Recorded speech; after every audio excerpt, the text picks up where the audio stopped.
혹시 이런 경험 있으신가요?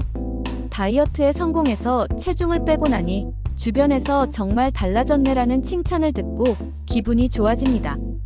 하지만 몇 달이 지나고 나서 체중이 서서히 다시 오르기 시작하죠. 입는 옷이 다시 조여오고 체중계에 올라갈 용기가 안 날 때 마음속에서는 한숨이 절로 나옵니다. 이런 요요 현상, 정말 많은 분들이 겪고 계시죠. 특히 나이가 들수록 살을 빼는 건 어렵고 유지하는 건 더더욱 어렵습니다. 예전엔 한 끼만 굶어도 빠졌는데 지금은 물만 마셔도 찌는 것 같아라는 말이 괜히 나오는 게 아닙니다. 그렇다면 체중을 감량한 후 다시 찌지 않도록 유지하려면 어떻게 해야 할까요?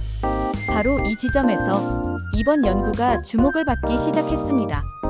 덴마크 코펜하겐 대학교와 유럽비만학회가 주관한 이 대규모 연구는 단순히 감미료가 건강에 좋다, 나쁘다는 논쟁을 넘어서 실제 사람들의 체중 변화, 기분 변화, 식습관 변화까지 종합적으로 분석한 실험입니다.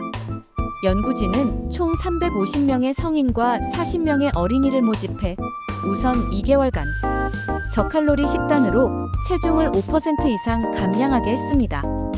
이후 참가자를 두 그룹으로 나누었죠. 첫 번째 그룹은 전통적인 건강식을 유지하되 감미료도 금지했습니다. 두 번째 그룹은 설탕은 제한했지만 감미료는 허용했어요. 연구는 그 이후 10개월 동안 진행됐습니다. 그 결과가 놀라웠죠. 감미료를 섭취한 그룹은 체중을 더 많이 감량했을 뿐 아니라 식단에 대한 만족감, 기분, 심리적 안정성, 단 음식에 대한 욕구 모두 좋은 방향으로 변화했습니다. 실제로 한 참가자는 이렇게 말했습니다. 예전엔 다이어트를 하면 늘 우울해지고 스트레스가 폭발하면 케이크나 아이스크림을 폭식했어요. 그런데 이번엔 감미료가 들어간 요거트나 제로콜라 같은 걸 간식으로 즐기니까 식욕도 조절되고 기분도 한결 나아졌어요. 또 다른 60대 여성 참가자는 이렇게 이야기했습니다. 젊었을 땐 운동을 조금만 해도 금방 살이 빠졌는데 나이 드니 아무리 굶어도 안 빠지더라고요. 근데 이번엔 다르더군요. 평소에 단 게 너무 당겼는데 제로 설탕 제품을 가끔씩 먹으니 식욕 폭발이 줄어들었고 참는 게 훨씬 쉬워졌어요. 이처럼 감미료는 단순히 칼로리를 줄이는 역할을 넘어서 심리적 안정과 식단 만족도에까지 영향을 준 것입니다. 식이 조절을 하다 보면 누구나 겪는 고민이 있습니다. 배고픔, 스트레스, 단 음식의 유혹, 그리고 끊임없는 죄책감. 하지만 이번 실험에서 감미료를 활용한 참가자들은 내가 정말 먹고 싶은 걸 먹으면서도 다이어트를 유지할 수 있다는 긍정적인 피드백을 훨씬 많이 경험했습니다. 예를 들어 식사 후 디저트로 감미료로 만든 푸딩, 제로 설탕 아이스크림, 무설탕 다크 초콜릿 한 조각, 이런 걸 먹는 것만으로도 포만감이 오래가고 식욕 폭발을 막을 수 있었다는 겁니다. 이는 곧 감미료가 다이어트를 지속 가능하게 만든다는 중요한 의미를 갖습니다. 이 연구를 주도한 코펜하겐 대학교의 레번 박사는 이렇게 말합니다. 체중을 감량하는 것도 어렵지만 그 상태를 유지하는 건 더 어려운 일입니다. 이번 연구는 감미료와 감미 증강제가 설탕 대체제로서 유용하며 비만 성인의 체중 관리를 돕는 전략이 될 수 있음을 보여줍니다. 자, 이제 궁금해지시죠? 도대체 어떤 감미료가 그렇게 효과가 좋다는 거지? 마트에서 파는 스테비아, 에리스리톨, 아스파탐, 수크랄로스, 뭐가 좋은 거야? 이번 연구에서는 감미료를 종류별로 나누지 않고 감미료와 단맛 증강제로 통칭해 실험을 했습니다. 하지만 우리가 일상에서 접할 수 있는 대표적인 감미료들을 소개하고 실제 식단에 어떻게 활용할 수 있는지 하나씩 알려드릴게요. 스테비아는 남미 원산의 스테비아 식물에서 추출한 감미료입니다.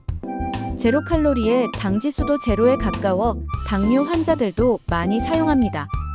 달콤한 맛은 설탕보다 약 200배에서 300배 강력합니다. 열에 강해 요리나 베이킹에도 잘 어울립니다.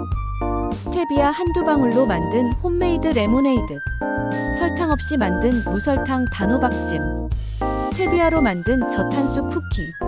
실제 사례로 68세 김정자님은 당뇨 때문에 단 걸 포기하고 살았는데 딸이 준 스테비아로 만든 커스터드를 먹고는 눈물이 핑 돌았어요. 이렇게 맛있게 건강을 지킬 수 있다니 세상이 좋아졌네요. 에리스리톨은 당알코올의 일종으로 자연적으로 발효된 과일이나 채소에도 소량 존재합니다. 맛은 설탕의 약 60%에서 70% 수준으로 깔끔하고 청량한 단맛이 특징입니다. 대부분 소변으로 배출되어 혈당에 영향을 거의 주지 않습니다. 충치 유발도 없고 안전성이 매우 높습니다.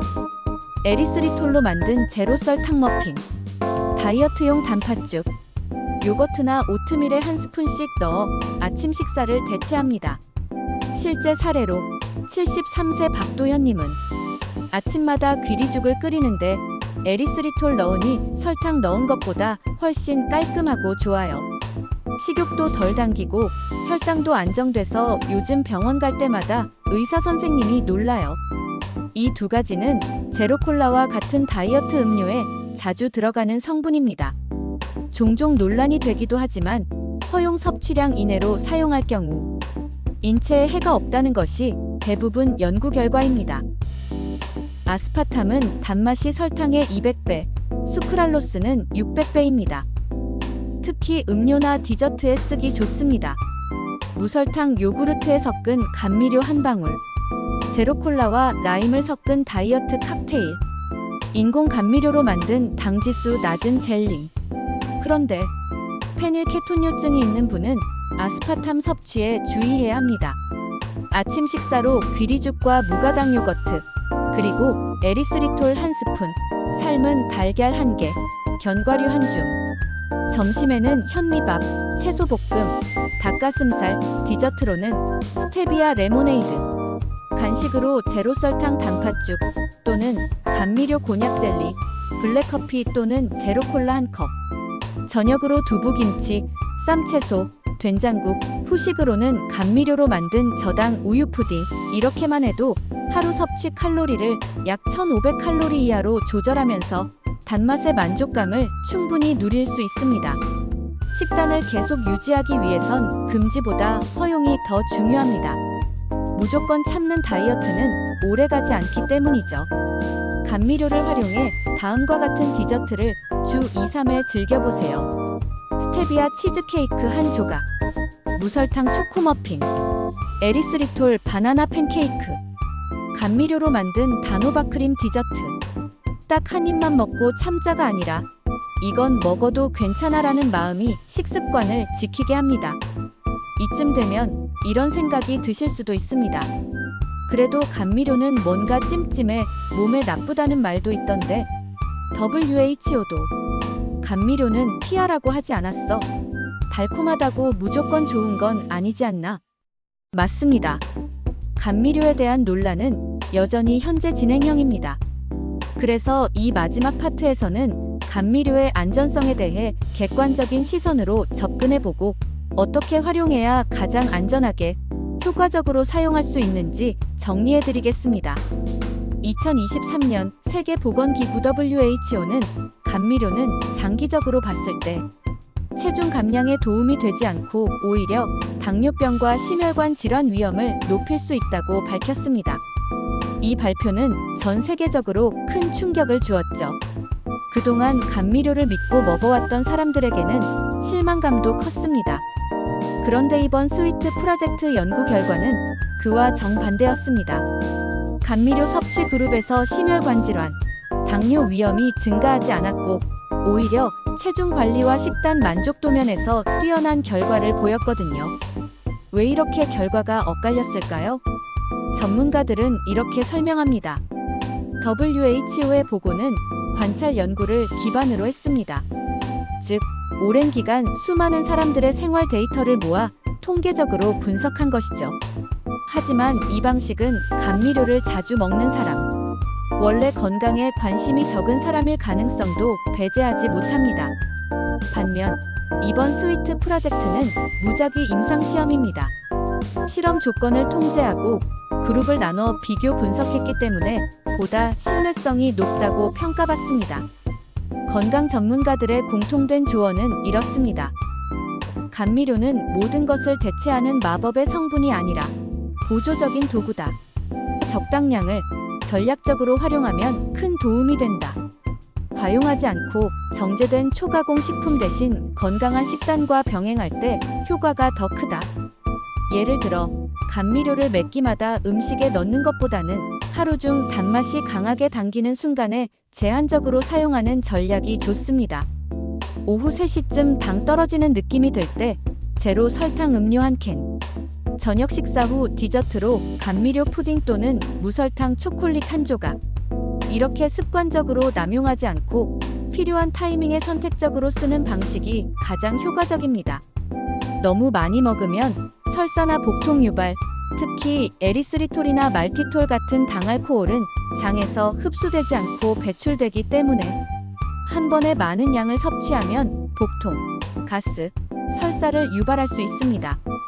하루에 15g에서 20g 이하로 조절하면 대부분 문제 없습니다. 단맛 중독 위험이 있는 감미료를 과하게 섭취하면 뇌가 계속 단맛을 원하게 되어 진짜 단 음식에 대한 갈망이 오히려 강해질 수 있습니다. 그래서 한 번에 많이보다 가끔 조절해서 즐기는 것이 핵심입니다. 초가공 감미료 음료, 제한 제로 콜라, 제로 사이다 같은 음료는 감미료 외에도 다양한 첨가물이 들어 있습니다. 너무 자주 마시기보다 일주일에 2-3회 정도로 제한하는 것이 좋습니다. 감미료를 사용하는 가장 좋은 자세는 내가 참기만 하며 사는 게 아니라 현명하게 즐기며 건강을 지키는 방법으로 생각하는 겁니다. 사람마다 생활 패턴, 건강 상태, 기호가 다르기 때문에 정답은 없지만 균형과 지속 가능성이라는 기준은 모두에게 해당됩니다. 60대 주부 권영숙님은 이렇게 말했습니다. 예전엔 다이어트란 무조건 굶는 거라 생각했어요. 그런데 감미료를 알고부터는 참지 않고도 조절하는 법을 알게 됐죠. 요즘은 직접 무설탕 디저트도 만들어 먹고 혈당도 안정돼서 몸이 훨씬 가벼워졌어요.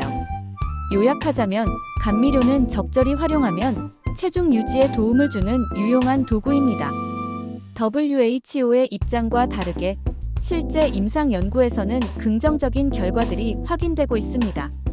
단, 적정량을 지키고 전체 식단의 균형 속에서 사용하는 전략이 가장 중요합니다.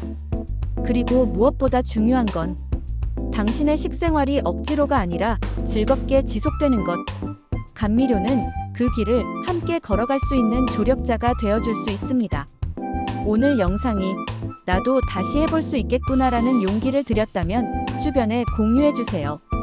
건강은 혼자 지키기보다 같이 나눌수록 힘이 되는 자산입니다. 앞으로도 과학적 근거에 기반한 건강 정보를 여러분이 쉽게 이해하고 실천할 수 있도록 정리해 드릴게요. 구독과 좋아요는 더 많은 분들이 건강한 삶을 찾도록 도와주는 큰 힘이 됩니다. 감사합니다. 오늘도 내 건강에 한 발 더 가까이 다가간 하루가 되시길 바랍니다.